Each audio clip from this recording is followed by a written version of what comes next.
What the hell? Oh my God, no way.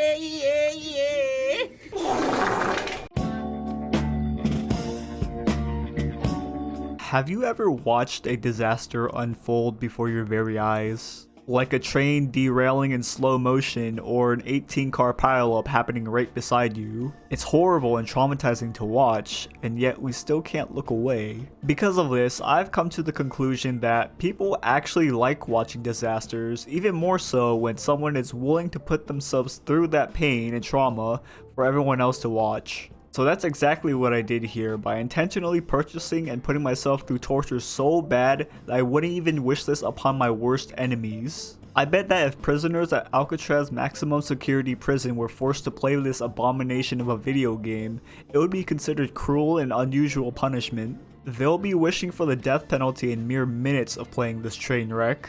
Not to brag or anything, but I'm a bit of a tough guy myself. That's right, I stubbed my toe last week and I only cried for 20 minutes. I know, I'm pretty amazing, right? That's downright ridiculous. I'll have you know I stubbed my toe last week while watering my spice garden, and I only cried for 20 minutes. Anyways, when I heard just how bad the Gollum game was, I took that as a personal challenge. So I put on my big boy pants and my special Velcro light up Skechers because I was about to get real down and dirty with this game. I jumped in headfirst into this sewage waste of a video game and completed the entirety of it in one sitting so that you, the viewer, don't have to. And a lot of people did not finish this game. Only about 6% of the players on Steam have completed the final chapter of the game. In other words, 94% of people who bought this on Steam didn't finish it. But me? No, I don't do that. I finish the games on this channel no matter how excruciating it is. But seriously though, who is asking for this game? Because this game was so mind-numbingly bad to play through. I'm not gonna lie, there were numerous points during my playthrough where I just wanted to quit. But mama didn't raise no quitters, so I persevered till the end so I could give you this full, detailed review of Lord of the Rings Gollum.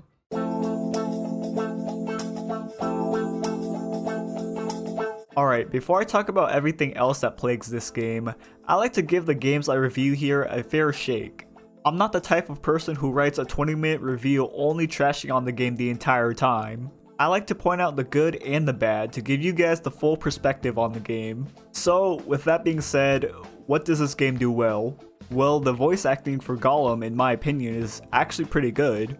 The guy who voices him does a really good impression for Gollum and Smeagol, and the way he uses both voices to converse with each other is actually insanely well done. Whoever this guy is, he needs a raise because he tried his absolute best to salvage this failing project. You could tell this guy had bills to pay. His rent was probably just around the corner. He probably had an upcoming car note payment.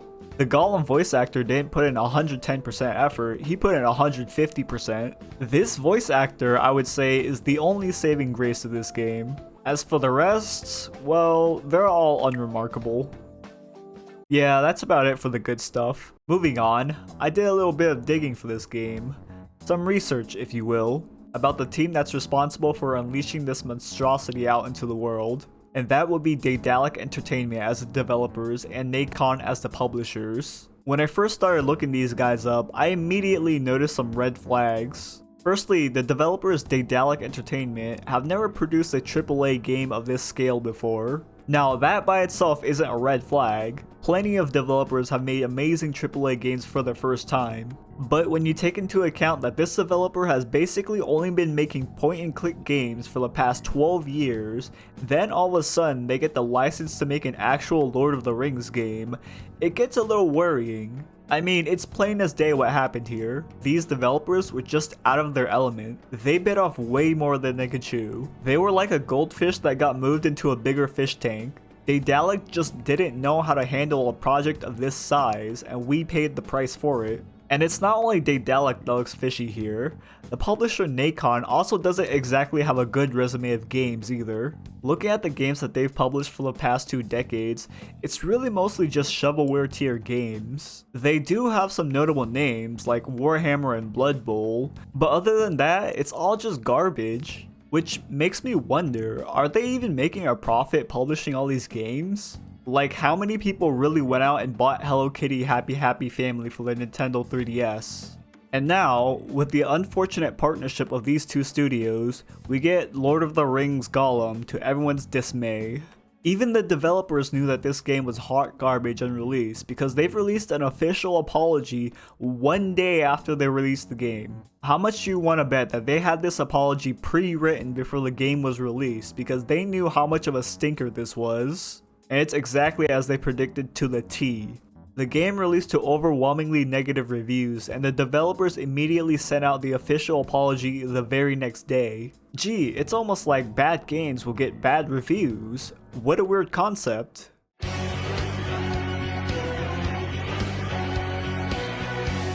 Now, of course, this game would not be the horrible, terrible scourge upon society if it didn't run like absolute garbage. There's constant frame stuttering, freezing, and frame drops every 30 seconds of gameplay. I've seen two-legged obese dogs run better than this game. My grandma could probably figure out how to optimize this game better. And it's not like there's that much processing power that needs to be done, because this game is linear and the maps don't really have that much going on in them. The graphics and textures are also really low quality, so what gives? Why does this game run so horribly?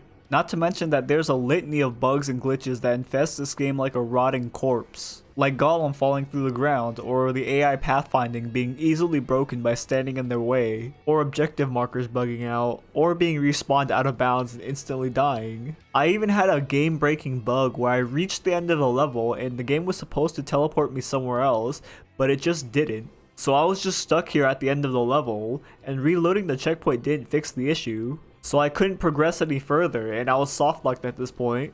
I'm not gonna lie, this was about 8 hours into the game, and my patience was really wearing thin. I was so close to just uninstalling this biochemical sludge of a video game at this point. But I persevered and bit the bullet. Thankfully though, you can replay certain sections of the game, so I didn't have to restart the entire level. So realistically, I lost only about 10 minutes of gameplay, and 95% of my sanity. The quality control of this game is just laughably non-existent. I want you guys to help me out here. Can you look at this picture and figure out what the problem is? I'll give you a second. That's right. I have no clue what option I have selected here because the button prompt doesn't disappear after you go over it. This isn't a bug because this happens 100% of the time. I'm pretty sure the developers just straight up forgot to include the 2 lines of code that would make the button prompts disappear. So now it looks like I have all of them selected. How did this make it through Q&A? Did anyone actually playtest this game before release? Oh, what am I talking about? Of course they didn't playtest this, or else they would have been criminally charged for mental and emotional abuse. The developers couldn't even bother to check the quality of life in their own game, and yet they still want to charge us $50 to $60 plus DLC for this garbage. This is just a joke at this point.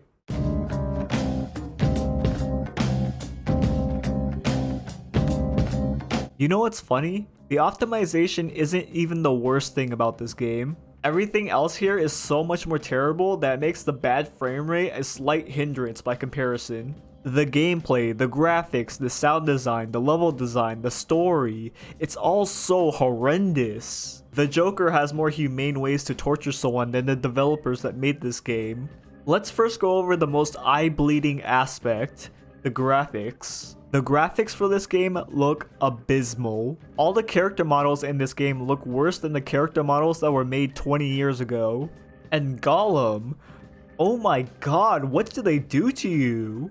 Gollum's character model looks like he belongs in Conker's Bad Fur Day. He looks like a lobotomized version of E.T. that snorted a massive line of cocaine. Like, what the hell is this? Who made this character model? Why is it that Shadow of Mordor, a game that was released 9 years ago, has a better looking Gollum model than this game that's centered around him? Like, the difference is night and day. And the NPC models, oh my god, the NPC models look terrible. Like, look at this dude. I've seen Dark Souls custom characters look better than these NPCs. They're all so ugly, but if that's what they were going for, then good job, I guess.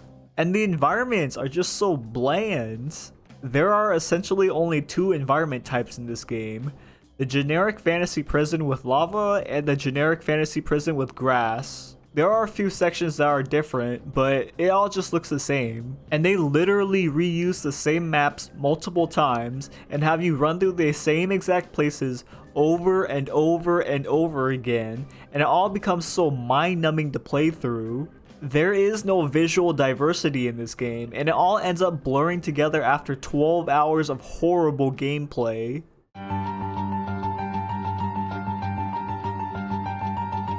To say that Lord of the Rings Gollum has a well-written story is like saying humans don't breathe air.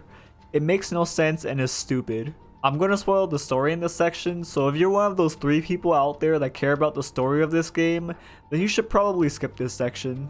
With that being said, the story of this game is the most nonsensical, meandering, and insulting fecal matter that I've ever been subjected to in a video game. This game is more damaging to the Lord of the Rings brand than the entire Force Awakens trilogy. J.R.R. Tolkien would be rolling in his grave if he saw what these developers did to his IP. The story from beginning to end is a meandering mess with no well-written characters or plotline that makes sense. You see, the story starts off with Gollum in an elf prison being interrogated by a wizard, who's totally not Gandalf, for information about the ring. Gollum then recounts his memories of being captured and enslaved by the orcs. And the orcs do unspeakable things to Gollum, like making him find prisoner tags or making him hatch bird eggs. Oh, the humanity.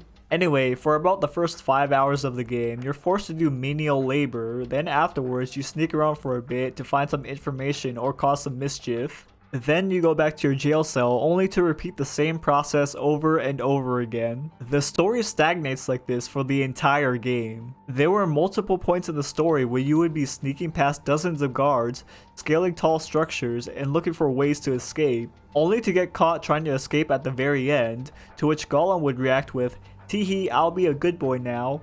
Then they'll just forgive him and forget about the prisoner trying to escape. At this point, I've mentally checked out of the game.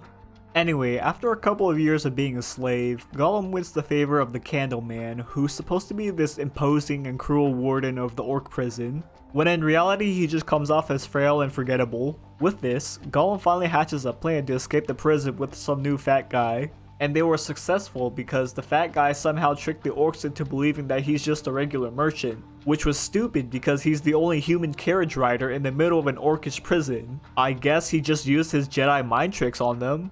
These aren't the droids you're looking for. Anyways, later on the fat guy betrays Gollum by leaving without him. Then later Gollum kills the fat guy because he betrayed him. And that's it for the flashback. This is only about halfway through the story, and I was already bored out of my mind here, but I pressed onwards for the sake of the review. So after he killed the fat guy, Gollum somehow gets captured again by the elves this time. It's never really explained how, we just jump to the present timeline like this. And it's basically the same shit. Gollum tries to escape, he fails, then he ends up back at square one. But this time he finds out that there's a spooky fog that surrounds the Elflands that functions like a wall, and Gollum wants to find a way to dispel it so he can escape. Gollum then meets an elf named Mel who also wants to escape, and they both team up to find the source of the purple haze. And after some really lame puzzles, we find the source of the haze, but before that, the orcs somehow found a way through it and launched a full-out war against the elves. The orcs also somehow found what the source of the haze was and want to take its power or something. So now it's a race against the orcs to get to the source in the most anticlimactic ending I've ever seen in a video game. I was really on the edge of my seat for this one. Anyway, we destroy the source of the haze and end up killing the Candleman, which I found kinda weird because I never really saw him as an antagonist. He was just kinda mean. And I still have no idea what his motivation was for the entire game. He just happens to be the commander of the orcs, so we should just automatically hate him. But I couldn't because he was just so forgettable. I mean, he doesn't even have a proper name. He's just Candleman. How is that even a villain's name? Captain Boomerang is a more intimidating name than Candleman, and this extends to every character in this game. Only one character has a name, and none of them have personalities at all. Plank from Ed and Eddie has more emotion than these sorry excuses for characters. No cash, no bumper car ride. Plank says bumper cars are for chickens, and whoever thought that up should have their brain lacquered. Boy, buddy, that's harsh. Like, oh no, I got Cruel Elf killed. How will I ever live with myself after this? That's pretty much it for this garbage ass story. There are no memorable characters, no real conflict, no real resolution, no plot development. This whole game was just Gollum doing random menial tasks for 12 hours, then it just ends. This story was such an absolute boring waste of time.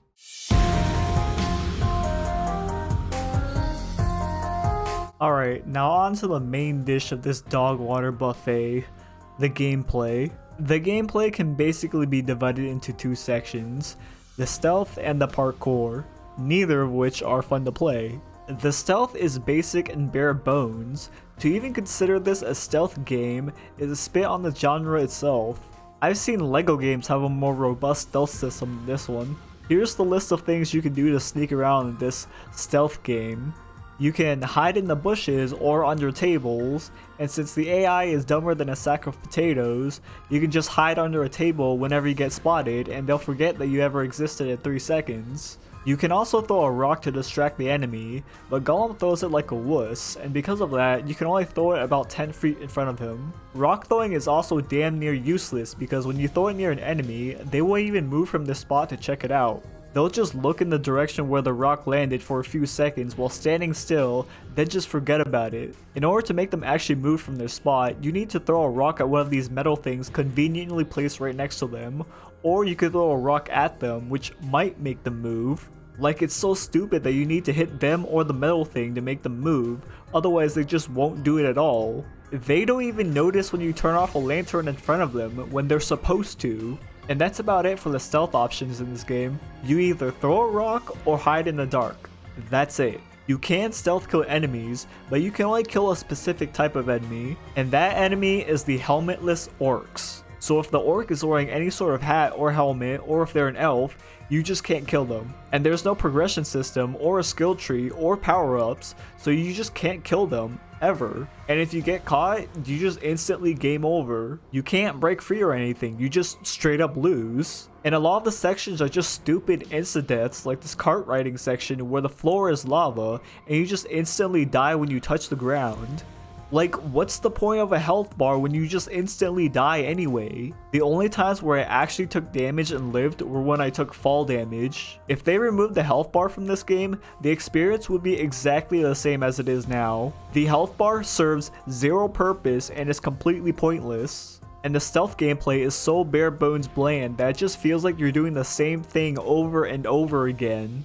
The other section to the gameplay is the parkour, or climbing. For story segments where you're not busy sneaking around enemies, you're climbing stuff. And this is some of the worst climbing controls I have ever played in my life. Gollum controls like a slug trying to do gymnastics. He'll often get caught in some random geometry on the ground or on the wall, which makes climbing so frustrating because you'll be moving along the wall where all of a sudden Gollum would just stop moving for some reason. And then I see it's because there's a little pebble on the wall, which is really annoying because maneuvering Gollum while climbing walls feels really awful. Every time you change directions or hop onto a ledge, there's this little delay that he does, and it makes the game feel so clunky to play. And you can't wall run while in midair for some reason, so it just kills all momentum when I try to jump onto a wall and he doesn't do the wall run. The pole swing physics are terrible. You can actually lose momentum and miss a jump because you didn't swing hard enough. And the worst part about the parkour segments is not the clunky mechanics themselves, but the level design. I'll often get stuck on certain sections of the game because it just wasn't clear where you're supposed to go. Because everything looks the same, I would often miss the ledge that you're supposed to climb. Like for this section here, I had no idea where you're supposed to go. You would think it's forward past the guard over here, but it's not. It just leads to a dead end. This guard is just staring at a wall. He's placed here in order to bamboozle you into thinking that this was the right way. The actual way you're supposed to go is up here, right behind the first guard. Why did the developers think that this was a good idea? It's not fun or interesting, it's just frustrating.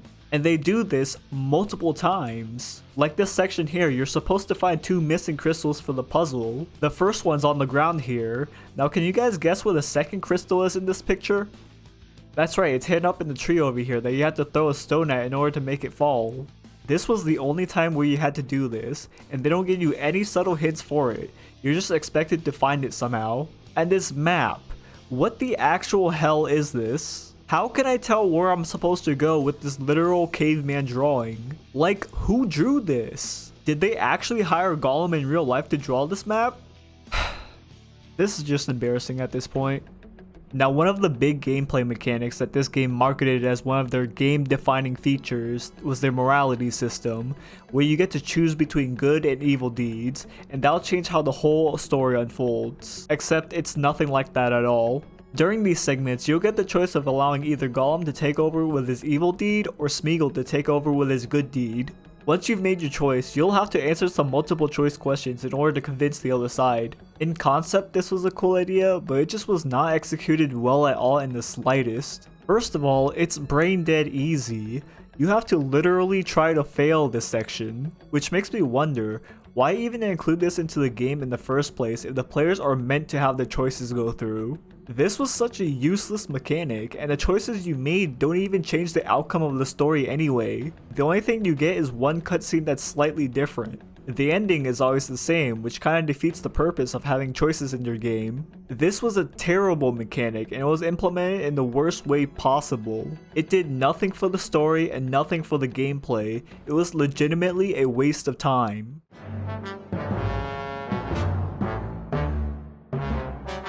And you know what's the icing on this shit cake? The little strains of E. coli sprinkled throughout it? It's that there are microtransactions for this game.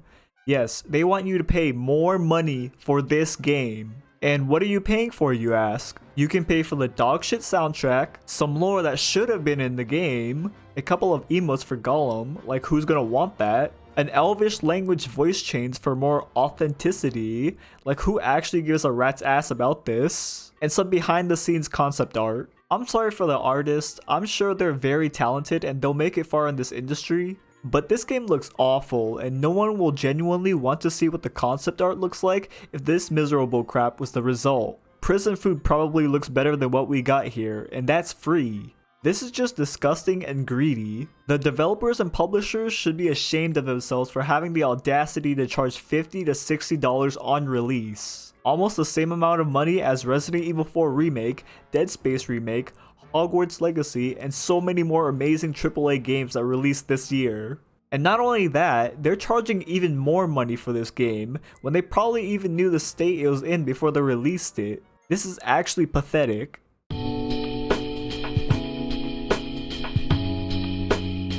Lord of the Rings Gollum was such a miserable experience to go through, and I will never get those 12 hours of my life back from this game. This has probably got to be the absolute worst game of this year, and I say this after playing Redfall. Redfall is not nearly as bad as this game, and that's saying something. I have never seen a AAA game that has absolutely zero redeeming qualities to it. It's like they were intentionally trying to make a bad game. And it's one thing to be a bad game, that's a crime in its own right, but this game does the one cardinal sin that no game should ever do: be boring. Not once in this game did I have fun or got interested. This game was boring from hour 1 to hour 12. Nothing happens in the story and the gameplay isn't fun. So if you add the graphics, the performance, the gameplay, the story, then multiply it with boredom, you will get one of the worst AAA games to ever release. These developers need to stay away from Lord of the Rings because this is just an embarrassment to the franchise as a whole. They're working on another Lord of the Rings game. What the fuck?